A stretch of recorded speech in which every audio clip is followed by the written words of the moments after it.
Sanibonani guys, so I'm a small scale poultry farmer. Lana, I went to buy chicks at the store where I buy them, and then they're packing them for me. Mangifika ekhaya, I laid down wood shaving, which is bedding for the chicks, so that they don't sit directly on the concrete. It must be very thick and dry for them to be comfortable and grow.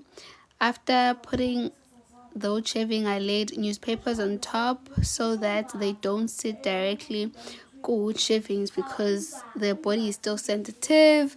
Imina ke lona ngiwakhipha amachwane ke ngiwabeka kahle phansi nje so that ezosettlisha phela sasekhaya manje alokho ehlele ekhabhothini niyangibona ngiyasebenza.